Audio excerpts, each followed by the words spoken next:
Hello, I'm Jay Vincent, and this is Luck Fawyer's Institute. I'm a trained motherfucker, step off the tracks!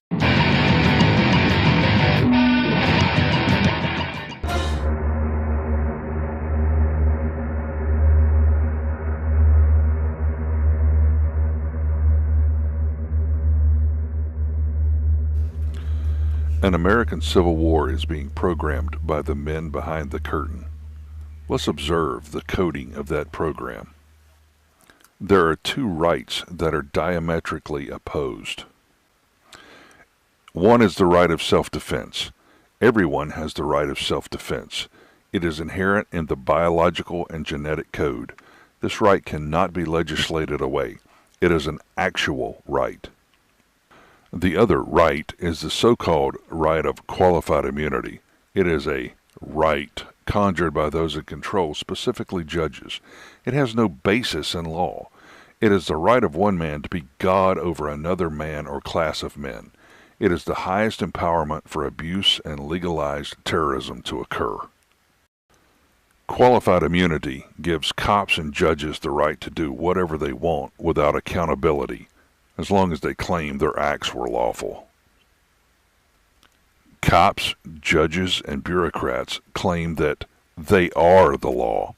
Thus, it is implied that their every act is lawful, even when they rape you. There are rare cases when public outcry causes the authorities to hold someone accountable, but these are rare. These are exceptions. The rule is abuse. There are far more cases where judges and law enforcement commit egregious crimes, including physical and mental torture, without so much as a second look. Trying to find accountability is asking for more abuse in most every case. This goes double if you're poor, homeless, disabled, etc. Because of the internet and increasing video accounts of these abuses by law enforcement, the role of cops as terrorists is becoming undeniably problematic. Police cannot simultaneously claim to protect and serve while being exposed as occupying terrorists against their own neighbors. Beating, killing, and abusing unarmed, mentally challenged, or those who merely ask for accountability is not law enforcement. It is terrorism.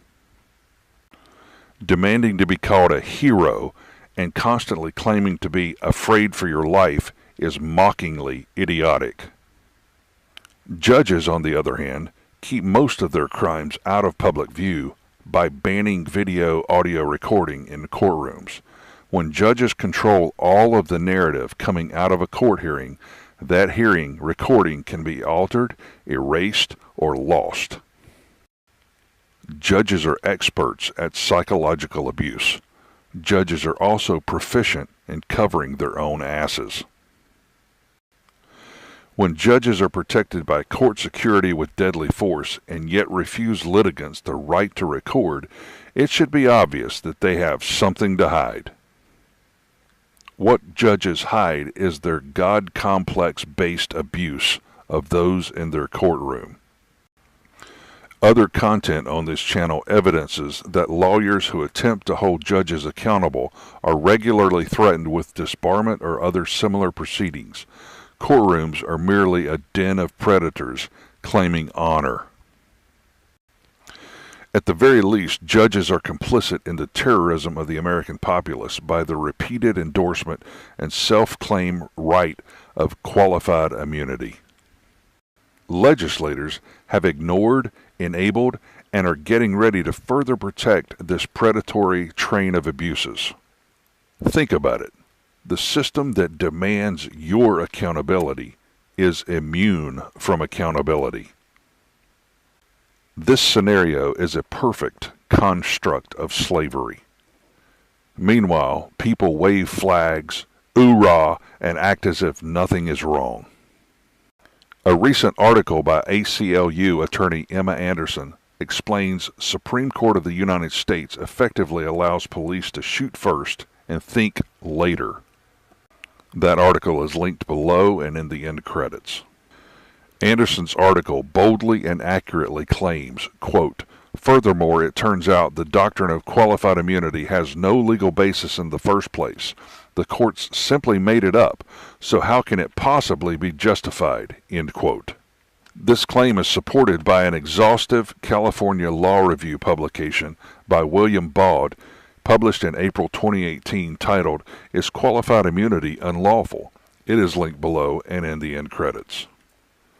Maud's article explains that qualified immunity is nothing more than a conjuration of the justice system. Qualified immunity is an extra and additional layer of self-defense for judges and law enforcement. They claim that they are above accountability while using a conjured and made-up right. They have elected themselves as God over the American people, and there is no one to hold them accountable. Well, except you.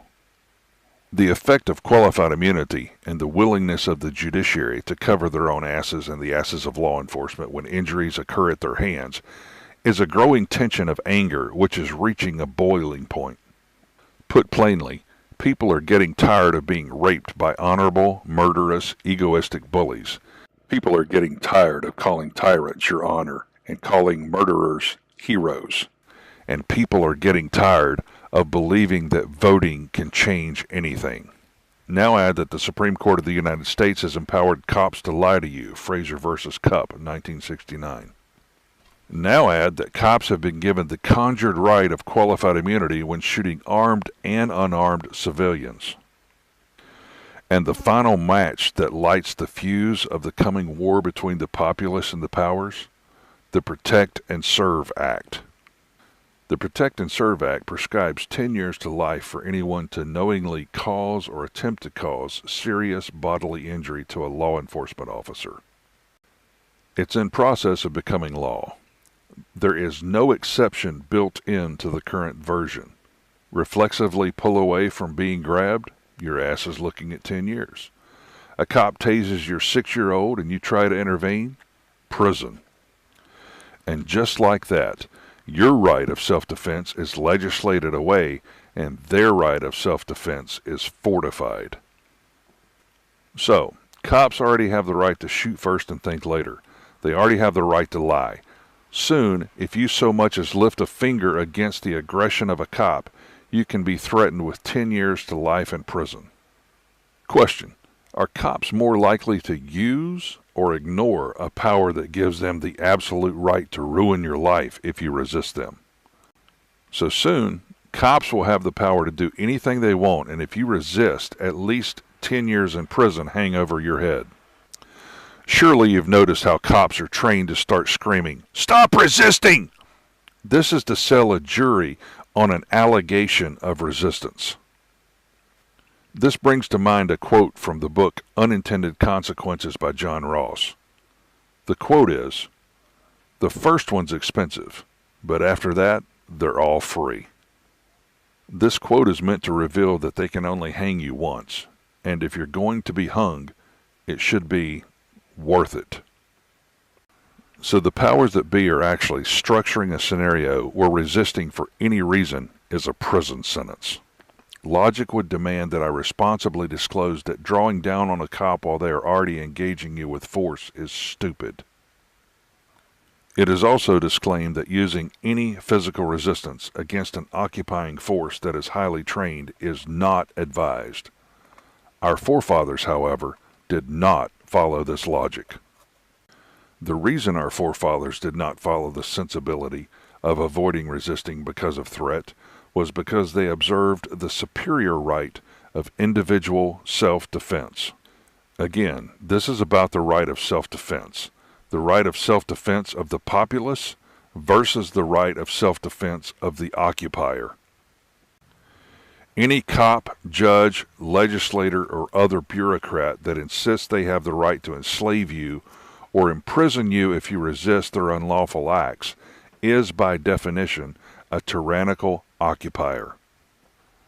Malcolm Gladwell, in his book David and Goliath, Underdogs, Misfits, and the Art of Battling Giants, discusses a study by political scientist Ivan Aragon-Toft.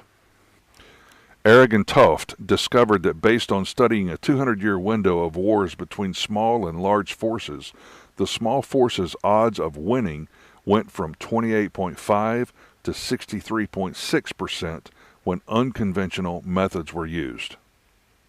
And thus I predict that the next civil war will occur in those places where the motherfuckers are not ready to engage. The ones that conjured and those that claim qualified immunity are ready for conventional resistance. In fact, they couldn't be any more ready for someone resisting in a courtroom or when they are in uniform with a radio. What they are not prepared for are the endless possibilities that the mind can create in unconventionality.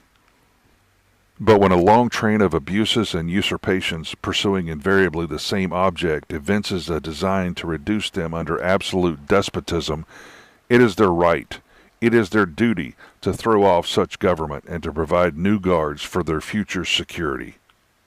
Declaration of Independence.